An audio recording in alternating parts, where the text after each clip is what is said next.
The type of content I've been seeing about expat lifestyles in Thailand recently has got me thinking. Videos like the cost of living as an expat in Thailand, living the dream luxury expat lifestyle. Because personally, living as an English teacher or an expat for the past 2 years here in Hua Hin, I've realized how much of that is complete BS. There's no single American lifestyle or British lifestyle. So why do we think there's this singular, homogeneous expat lifestyle? We understand our home countries have a wide range of different people from different backgrounds living completely different lifestyles.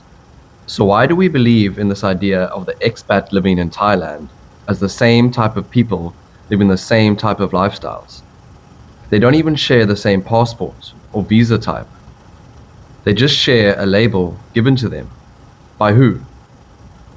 Thailand is full of such a wide range of people from vastly different walks of life who all come here for different reasons and live completely different lives. Even here within the same town, Hua Hin, I'm an English teacher at a public school earning a fairly modest salary, while just across the road from me is a retired gentleman who spends most of his days at the golf course and his evenings at the local pub. Then you have the digital nomads of Chiang Mai, the tech bros of Phuket, the international school teacher in Bangkok, and the guy who married into a Thai family in Isan years ago, who spends his days in a rural village and his weekends in the garden. These people have almost nothing in common. They're almost nothing alike, other than the same label of expat. And I've been thinking, why have they all been clumped into this single label? From what I've heard and read, back in the 80s and 90s, this term did have a slightly more specific meaning.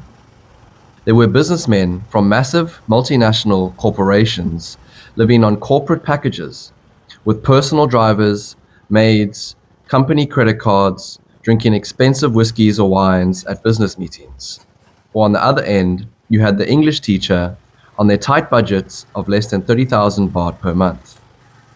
Today, these types of multinational corporate career packages have mostly disappeared.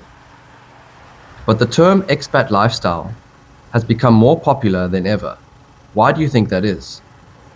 Because the idea is being packaged and sold to us. You might be thinking, so what? It doesn't affect me. Well, it kinda does, and often more subconsciously than consciously, because it's intrinsically tied to wealth and status symbols. Think of what you see here on YouTube. Luxury condos or apartments, rooftop bars and restaurants, beachfront pool villas. Think of the teacher, the slow life remote worker, or the retiree. I got a comment on one of my previous videos on Thailand and ambition. And the comment was about being content with his life in Thailand and not having goals or ambitions, and how he's perfectly happy with his life in Thailand already.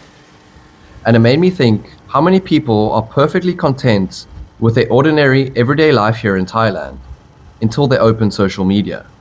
Or the people that are planning to move here to live a modest lifestyle, but then suddenly their idea of a comfortable, content life is not enough because it doesn't fit in to the flashy, commercialized idea of the expat dream or living in tropical paradise. These are ideas kept alive or perpetuated by insurance companies, property developers, and clickbait YouTubers because it sounds premium and desirable. It's their product, not your reality. This commercialized idea of an expat lifestyle makes us compare our happiness with someone else's luxury lifestyle checklist, which can turn a perfectly simple, happy, modest life into a source of anxiety. There's a shift that happens when the novelty of being in a new country with a new language and new culture starts to fade, and Thailand stops feeling like a holiday destination and starts feeling more like a home. When it stops feeling like a vacation and it just feels like life. You still have to go to the doctor and the dentist. You still get annoyed by people driving like assholes. You still have to decide what to eat for dinner. You still have to think about your bills and your visa renewals.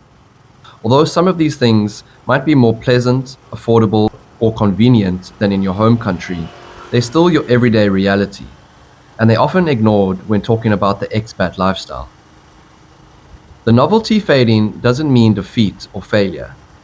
It means you've stopped escaping your old reality and started building a life that feels like a home. I don't mean as in your home country. I mean somewhere you feel comfortable and content. There is no secret to living the expat dream. The goal isn't the expat lifestyle you see online.